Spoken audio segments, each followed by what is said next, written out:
son un poco más de las 3 de la tarde, calculo como las 3:30, no estoy seguro, pero voy a terminar este video que comencé esta mañana y quiero decirte algo. Pocas veces he tenido tantas dificultades para hacer un video corto como este, oposición. Todo comenzó con un malestar en mi ojo derecho, una irritación, nada serio, pero molesta.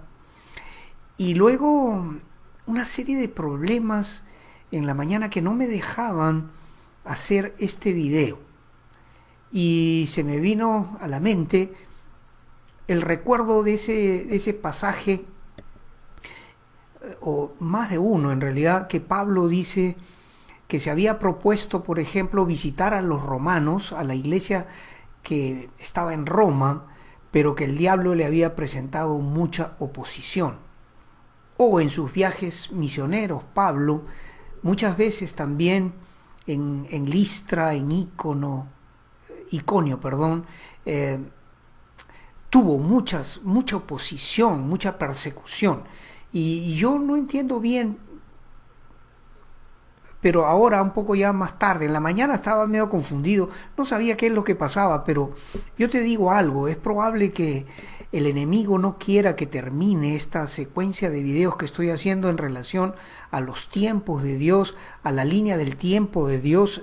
Te recuerdo que estamos trabajando este gráfico y sospecho que el enemigo está tratando de molestar, de echar a perder estos videos que estoy haciendo.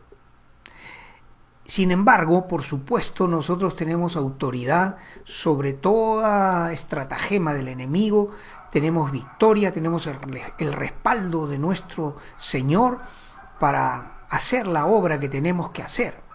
Es interesante, de todas maneras, que yo te diga estas cosas porque ciertamente he tenido mucha oposición para hacer este último video que estoy haciendo en este momento. Bien, quiero que avancemos en unos minutos, vamos a terminar esto y quiero que tú consideres la importancia de lo que estamos diciendo. Estamos estableciendo la línea de tiempo para la humanidad, es decir, el plan de Dios para la humanidad. Y estamos trabajando con este texto, con este gráfico que yo he desarrollado poco a poco, que he ido puliendo, que he ido simplificando para persiguiendo que sea didáctico, que sea fácil de entender, y quiero completarlo ahora. El gráfico muestra 4 etapas en el plan de Dios, en la línea de tiempo para la humanidad que Dios estableció. Está representado por 4 colores. He puesto el gris oscuro, el gris claro, esa especie de rojo o de magenta que tengo, y luego el dorado para la última etapa de este plan. El primero, el de la izquierda, el rectángulo de la izquierda, es el que representa la época antes de Jesucristo, la época de la ley.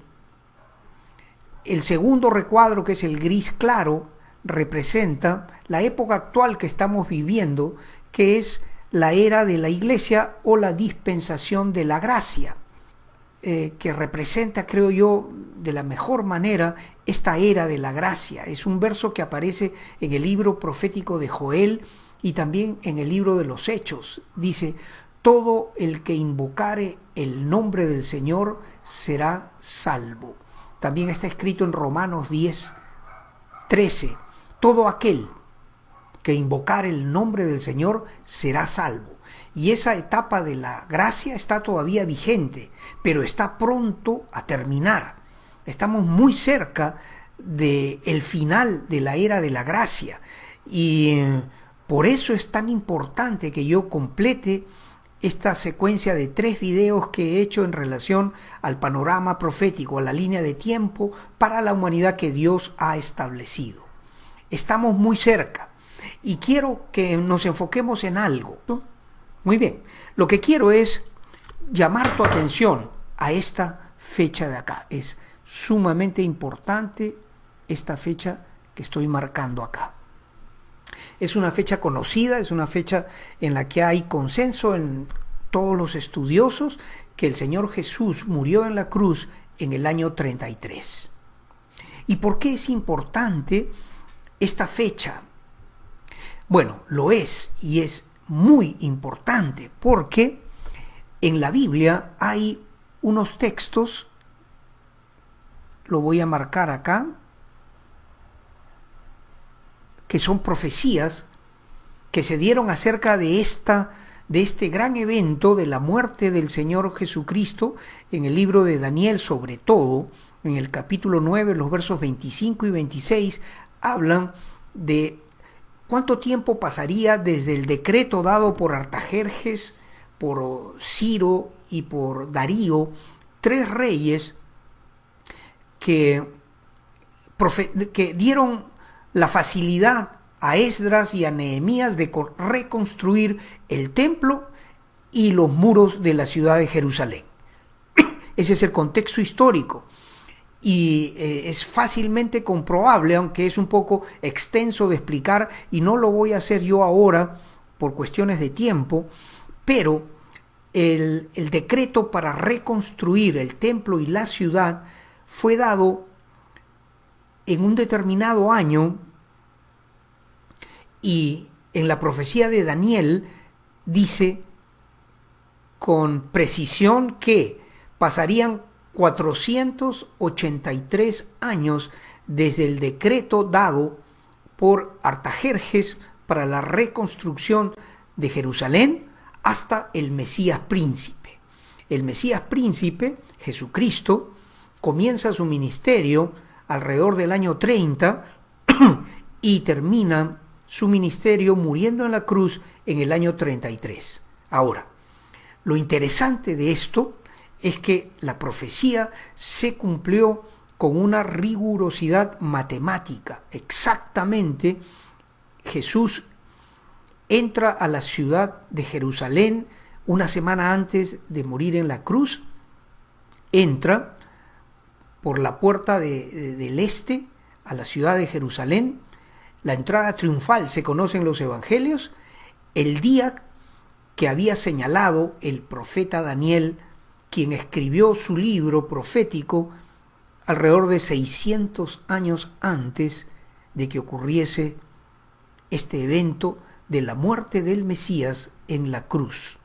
Ahora bien, y acá viene lo interesante, si es así que la profecía se cumplió con rigurosidad matemática en cuanto al tiempo, cabe preguntarnos si otra profecía que está en las Escrituras, que está acá, la voy a marcar también. Hay otra profecía que está en el libro de Oseas, en el capítulo final del capítulo 5 y los 3 primeros versos del capítulo 6, que dicen claramente que el Señor Jesús salvaría a Israel de la destrucción 2000 años después. Y cuando uno estudia la profecía, encuentra que el Señor hablaba al final del capítulo 23 de Mateo está, cuando dice: Jerusalén, Jerusalén, que matas a los profetas y apedreas a los que te son enviados. ¿Cuántas veces no quise yo juntaros como la gallina junta a sus polluelos, pero no quisiste?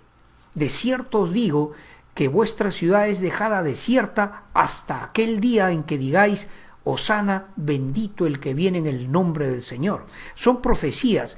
Estas palabras fueron dichas por el Señor Jesús pocos días antes de morir en la cruz.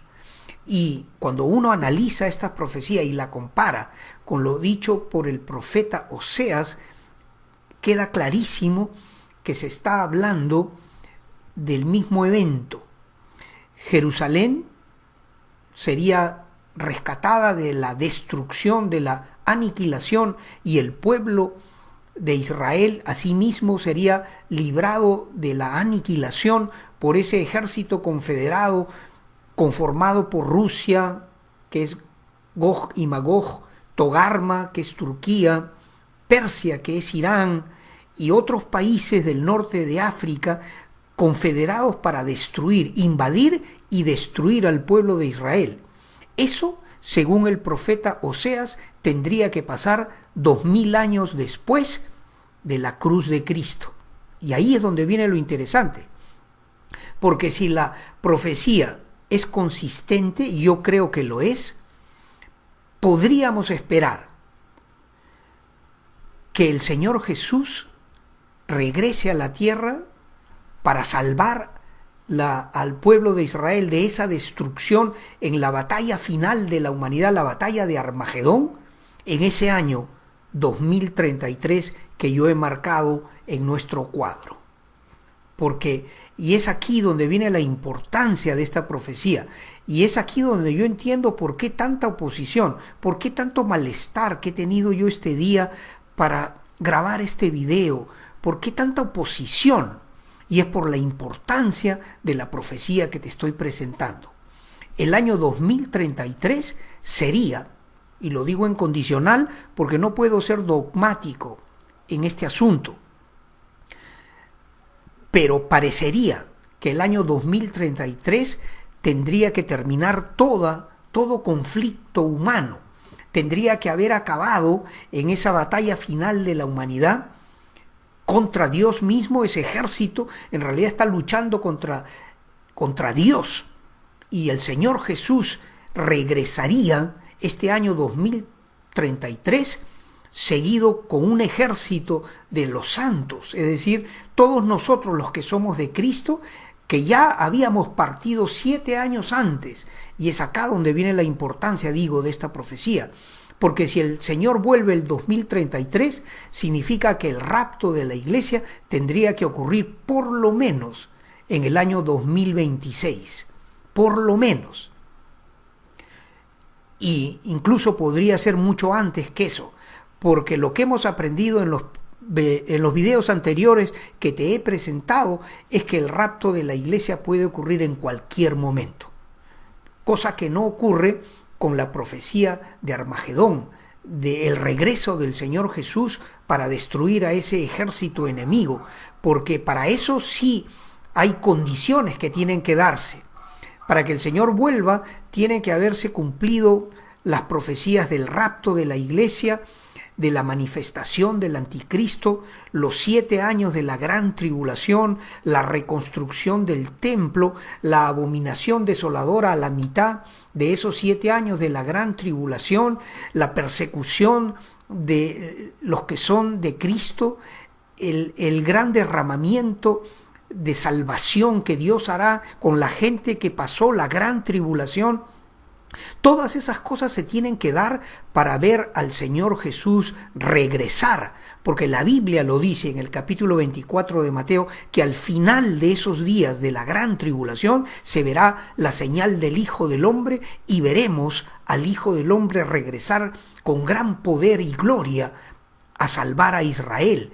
El Señor no puede regresar antes de que todas esas señales se cumplan, pero ciertamente el rapto de la iglesia sí podría ocurrir hoy mismo, porque todas las señales del rapto de la iglesia ya se cumplieron, las cuales, así de una manera rápida te puedo decir, son falsos cristos, falsos profetas, guerras y rumores de guerras, pestes, hambres, terremotos en diversos lugares, el aumento de la ciencia, el corazón de los hombres inclinado al mal, y por lo tanto el enfriamiento de toda la gente para las cosas de Dios. Todas esas señales que son las que indican que el Señor va a levantar pronto a su iglesia, ya se cumplieron. Nada hace falta para que Dios recoja a su iglesia. Todas las señales para el rapto de la iglesia están cumplidas. No así las señales que tienen que darse, o el cumplimiento de las profecías que tienen que darse para el regreso del Señor. Por lo tanto, pon atención a esto. El rapto de la iglesia, ¿cuándo va a ocurrir? La respuesta es no una fecha, pero un rango de tiempo que yo te voy a dar hoy. El rapto de la iglesia puede ocurrir hoy, o a lo más tarde, pienso yo, por el año 2026. Y es eso lo que quería compartir. Ese era el mensaje que quería compartir contigo y por el cual he tenido tanta oposición. Pero gloria a Dios que estoy terminando el mensaje. El rapto de la iglesia puede ocurrir hoy. Y difícilmente ocurrirá más allá del año 2026 si es que la profecía se cumple con la consistencia que la Biblia muestra. Quiero decir, si la profecía se cumplió con total exactitud, una exactitud precisa y matemática de la muerte del Señor en la cruz, ¿cómo no se cumpliría la profecía de Oseas, capítulo 5, versos finales, los 2 versos finales más los 3 primeros versos del capítulo 6, que anuncian que el Señor salvaría a Israel 2 días después, es decir, 2000 años después de que el Señor entregase su vida en la cruz por los hombres? A esa conclusión he llegado y esa era la conclusión que yo he querido compartir contigo el día de hoy. Es sumamente importante, pues lo voy a presentar una vez más, porque creo que debe quedar bien claro en ti que tenemos, porque vas a oír de todo en relación al rapto, gente que se atreve a dar fechas cuando la Biblia dice que nadie sabe el día y la hora, pero sí podemos identificar la generación que vería el cumplimiento de estas profecías. Y la generación es, en términos proféticos, 70 años. Quiere decir, de 70 a 80 años, dice el Salmo 90, son los años de una generación. Y las primeras señales que se han dado, o es la primera de esas señales importantes, es la resurrección del pueblo de Israel, cosa que se dio el 14 de mayo de 1948, cuando Ben Gurión declara el renacimiento de la nación de Israel, respaldada 11 minutos después por el presidente de los Estados Unidos, el presidente Truman. Y a partir de ese momento, el infierno se desató, porque un día después 5 ejércitos pretendieron destruir al pueblo de Israel. Un pequeño pueblo que no tenía la capacidad de defenderse, pero que el diablo no tuvo en cuenta esto. Es el pueblo de Dios y Dios lo defendió, Dios lo ha sostenido. Y dice la Biblia que nunca más será destruido este pueblo, el pueblo de Israel. Obviamente todavía tenía que pasar toda esta generación, porque hace 72 años ya que Israel fue fundada. Faltan unos pocos años para alcanzar los 80 años. Todo encaja. La profecía de Mateo 24, la profecía de Oseas en el capítulo 6, la profecía de Daniel en el capítulo 9, las profecías del libro de Apocalipsis. Todo encaja perfectamente, de tal manera que podemos esperar que toda esta barbarie que estamos viviendo en esta generación corrupta y una generación pervertida, una generación que le ha dado la espalda a Dios, termine hacia el año 2033. Y que sea ese año el año que el mundo verá volver al Señor en un caballo blanco para salvar a Israel. Pero tú tienes que saber otra cosa, una cosa más, que atrás del Señor Jesucristo viene un ejército, el ejército de los santos, vestidos de lino fino, blanco y resplandeciente, que son, porque el lino fino son las buenas obras de los santos. Los santos somos los que somos de Cristo. Con modestia lo digo. En nosotros, en mí, y sospecho que en ti también, no hay méritos en realidad. Los méritos todos, toda gloria, todo poder, toda victoria es del Señor Jesús, y a Él le debemos todo lo que somos y todo lo que tenemos, y por supuesto ese futuro glorioso que vamos a tener de poder ver el rostro de Dios, heredar toda la creación y tener vida eterna para gozarnos en la gloria y en el poder de Dios. Esto es maravilloso y es esto lo que yo tenía que compartir contigo. ¿Cuánto tiempo nos queda para el rapto de la iglesia? Pues no lo olvides, nos queda desde hoy, podría ser hoy, hasta difícilmente más allá del año 2026. No soy dogmático en esto porque no puedo serlo. Puedo ser dogmático en otras cosas, como decir que el único camino, por ejemplo, para llegar a Dios es Jesucristo. Que Él, Jesús, es Dios. En esto puedo ser dogmático.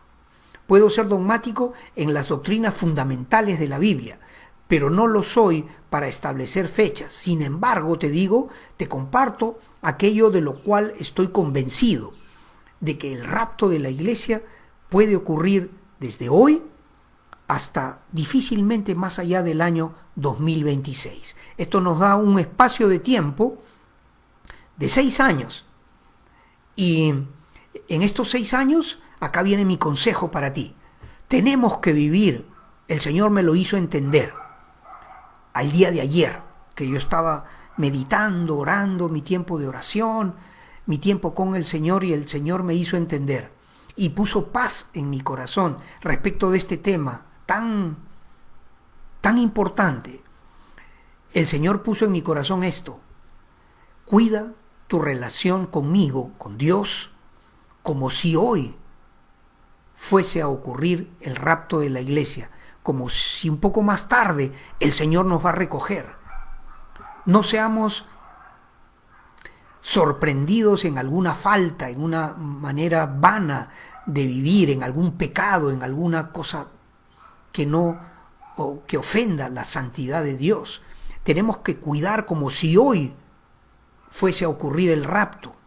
Pero también Dios me hizo entender lo otro: sigue trabajando, sigue planificando, sigue soñando con las cosas que quieres hacer, como si todavía quedasen 6 años más en el futuro para podernos encontrar con nuestro Dios.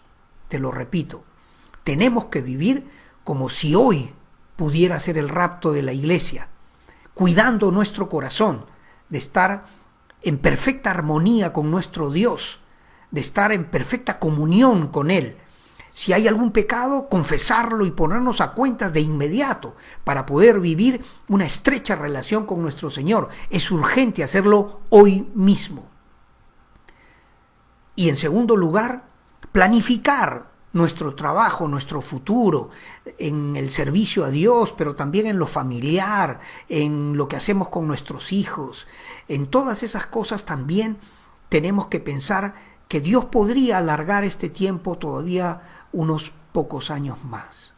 Y este es el mensaje que quería compartir, y este es el mensaje que tanto me ha costado redondear. Desde ayer estoy en una batalla tremenda por completar la infección aquí en mi ojo derecho, el malestar que tuve esta mañana, la desazón para poder grabar, cosa que en realidad a mí me fluye fácilmente. Yo puedo grabar videos sin mayor dificultad. Puedo compartir lo que sé del Señor casi de una manera fluida, automática. Ni siquiera tengo a veces que consultar mi Biblia, porque tengo los conocimientos del Señor frescos en mi mente y en mi corazón y los puedo compartir. Pero para terminar este video, vaya si he tenido batalla. Y probablemente es por la importancia de la profecía que estoy compartiendo contigo este día. Así que ya estoy contento de que lo logré terminar. Ahora lo voy a publicar un poco más tarde, voy a redondear la edición del video y la voy a publicar. Pero yo quiero hacer lo mismo que he estado haciendo últimamente. Quiero darte la oportunidad a ti, que probablemente pudieras estar escuchando este video y que no tienes la certeza de tu salvación porque nunca invitaste al Señor Jesús a entrar a tu corazón, nunca le pediste perdón, nunca te arrepentiste delante de Él de la manera de vivir que has tenido hasta hoy y eres consciente de que eres pecador. Y entonces quiero darte la oportunidad a ti, quiero guiarte en una oración para que te pongas a cuentas con Dios ahora mismo, de tal manera de que si ocurriese el rapto de la iglesia hoy, tú te vas también con toda la iglesia del Señor arriba, al cielo. Eso va a ser maravilloso. Te doy esa oportunidad ahora de que hagas esta oración junto a mí. Hazla, la oración, con total sinceridad, porque a nadie puedes engañar, a Dios mucho menos. Haz conmigo esta oración para que tu nombre sea escrito en el libro maravilloso. Hay un libro en los cielos donde hay millones de nombres escritos de personas que como tú hoy día tuvieron un momento para creer el mensaje del Evangelio y para decirle al Señor, entra en mi vida. Ese libro se llama el libro de la vida del Cordero. Y tu nombre puede ser escrito si haces esta oración conmigo ahora. Hagamos esta oración. Bendito Dios, gracias Señor por el mensaje que estoy oyendo. Gracias por la oportunidad, Dios, de hablar contigo. Quiero reconocer, Señor, que soy pecador, que soy pecadora. Te quiero pedir perdón. Me arrepiento, Dios. Perdóname y límpiame. Quita todo pecado de mi vida, Dios. Oh Señor, estoy arrepentido, estoy arrepentida de esas cosas. Y te ruego fortaleza para a partir de este día vivir de acuerdo a tu palabra. Protégeme, Señor. Perdóname, límpiame y recíbeme en tu reino, como dice tu palabra. Gracias te lo pido, Dios, en el nombre del Señor Jesús, el Hijo de Dios. Amén. Qué lindo, qué belleza es este, el momento más glorioso. La Biblia enseña, dice, que cuando un pecador, cuando una pecadora, cuando una persona hace sinceramente esta oración de entregar su vida a Dios, los ángeles en el cielo saltan y gritan de alegría por un alma que está siendo recibida en la familia de Dios. Yo espero de todo mi corazón, no lo sabré, probablemente hasta cuando el Señor me lo muestre, cuando ya estemos allá en el cielo, a quienes yo pude guiar para que esta oración sea hecha en su corazón. Esa será mi recompensa cuando yo esté delante de mi Dios. Pero me alegro ya de antemano, me adelanto al gozo ese que voy a tener de abrazarte en el cielo, de saltar contigo de alegría, danzar juntos, porque somos los herederos de la gloria de Jesucristo. Amén, así sea. Gracias. Dios te bendiga ricamente. La semana que comienza sea una semana de bendición, de multiplicación, que Dios te provea para todas tus necesidades, como también pido para mí. Dios dice, buscad primero el reino de Dios y su justicia, y todas las otras cosas serán añadidas. Y en esa revelación, en la fe, en esa palabra, seguimos adelante. Por lo tanto, ruego a Dios te bendiga a ti, a tu esposa o a tu esposo, a tus hijos, a tus hermanos, toda la familia. Bendiga tu trabajo, bendiga a tus compañeros de trabajo y te llene de su amor y haga brillar su rostro sobre ti. Gracias por este tiempo, por estar hasta el final del video. Te amo en el Señor Jesucristo y te deseo lo mejor. Y te invito para la próxima oportunidad que podamos estar juntos. Dios te bendiga.